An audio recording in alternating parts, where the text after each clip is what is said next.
खबरों का lunch box. नमस्कार, रेडियो मणिनाइन पर आपका बहुत बहुत स्वागत है। मैं हूं आपके साथ अभिषेक गुप्ता और आप सुन रहे हैं खबरों का लंच बॉक्स।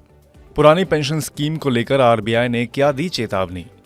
फ्लाइट हुई लेट या कैंसिल तो रिफंड के अलावा और क्या मिलेगा? खुदरा महंगाई को लेकर वित्त मंत्री ने क्या कहा, बताएंगे आपको। और इसके अलावा भी होंगी बिजनेस और पर्सनल फाइनेंस से जुड़ी कई और बड़ी खबरें। तो चलिए खोलते हैं खबरों का लंच बॉक्स। तो लंच बॉक्स के पहले डिब्बे में देश की जीडीपी से जुड़ी बड़ी खबर है।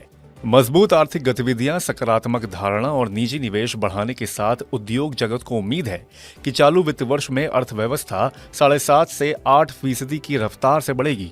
2024-2025 में जीडीपी की वृद्धि दर 8% रह सकती है। हालांकि वैश्विक स्तर पर संकट से आर्थिक वृद्धि के समक्ष चुनौतियां भी हैं।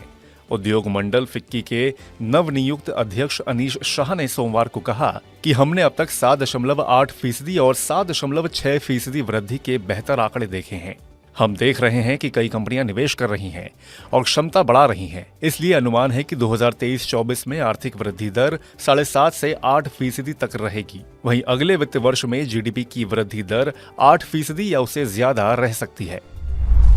फ्लाइट से ट्रैवल करने वालों के लिए एक बढ़िया खबर है। कई बार अलग अलग वजहों से फ्लाइट के संचालन में देरी या उसे रद्द कर दिया जाता है। इस वजह से यात्रियों को बड़ी परेशानी का सामना करना पड़ता है।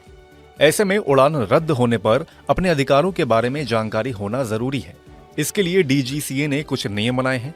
फ्लाइट में देरी या कैंसिल होने पर यात्रियों को रिफंड मिलने के साथ ही और भी कई राहतें मिलती हैं। इन नियमों की जानकारी नागरिक उड्डयन मंत्रालय ने खुद दी है।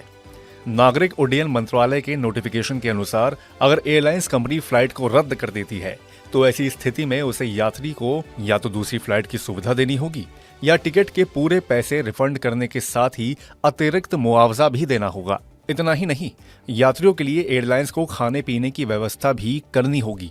अगर यात्री एयरपोर्ट पर चेक इन कर चुका है तो उसके वैकल्पिक फ्लाइट में बैठने तक खाने पीने का ध्यान रखना एयरलाइंस की जिम्मेदारी होगी। अब एफडी में निवेश करने वालों के लिए बढ़िया खबर है। कोटक महिंद्रा बैंक ने फिक्स्ड डिपॉजिट्स पर इंटरेस्ट रेट्स बढ़ा दिए हैं। अब इस बैंक में एफडी कराने पर सामान्य नागरिकों को 3.25 से 7.25% तक का ब्याज मिलेगा। वहीं अगर वरिष्ठ नागरिकों की बात करें तो उन्हें एफडी पर अब 3.25 से 7.80% तक का ब्याज मिलेगा। बैंक ने इंटरेस्ट रेट्स 2 करोड़ रुपए से कम की एफडी पर बढ़ाए हैं। नई ब्याज दरें 11 दिसंबर से लागू हो गई हैं। अब लंच बॉक्स के अगले डब्बे में है प्याज। सरकार को उम्मीद है कि प्याज की कीमतें जल्द ही नीचे आएंगी।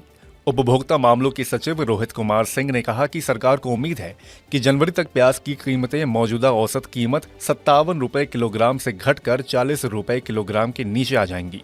प्याज की खुदरा कीमत 80 रुपए किलो को पार करने के बाद पिछले हफ्ते ही सरकार ने मार्च 2024 तक प्याज के निर्यात पर प्रतिबंध लगाने की घोषणा की है। प्रतिबंध से घरेलू बाजार में प्याज की आपूर्ति बढ़ेगी, जिसका असर इसकी कीमतों पर भी दिखेगा। अब देखते हैं कि लंच बॉक्स के अगले डब्बे में क्या है। पुरानी पेंशन की बहाली को लेकर आरबीआई ने 16वें वित्त आयोग को कई सुझाव दिए हैं। आरबीआई ने अपनी रिपोर्ट में न्यू पेंशन स्कीम की जगह ओल्ड पेंशन स्कीम के वादों पर चिंता जताई है। आरबीआई ने कहा है कि अगर सभी राज्य पुरानी पेंशन योजना यानी कि ओपीएस लागू करते हैं तो राजकोष पर भारी बोझ पड़ेगा। ओपीएस की वापसी के प्रति आगाह करते हुए आरबीआई ने कहा कि इससे राजकोषीय बोझ 4.5 गुना अधिक हो जाएगा और सरकारी खजाने के लिए ओपीएस बहुत नुकसानदेह साबित होगी। वित्त मंत्री निर्मला सीतारमण ने सोमवार को कहा कि खुदरा मुद्रास्फीति अब स्थिर है और कुछ मौकों पर मुद्रास्फीति में अस्थायी वृद्धि वैश्विक झटकों और प्रतिकूल मौसमी परिस्थितियों के कारण मांग आपूर्ति में अंतर की वजह से हुई है। लोकसभा में एक लिखित जवाब में सीतारमण ने कहा कि भारत की खुदरा मुद्रास्फीति अप्रैल-अक्टूबर 2022 में 7.1% के औसत से घटकर 2023 की इसी अवधि में 5.4% हो गई है।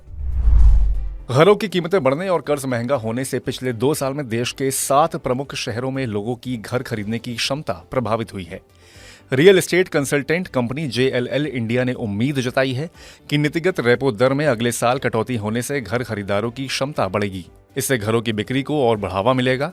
हालांकि रेसिडेंशियल प्रॉपर्टी की कीमतों में वृद्धि और होम लोन पर ब्याज दरें बढ़ने के बावजूद बीते 2 वर्षों में घरों की बिक्री बढ़ी है। तो इसी के साथ बंद करते हैं खबरों के लंच बॉक्स को।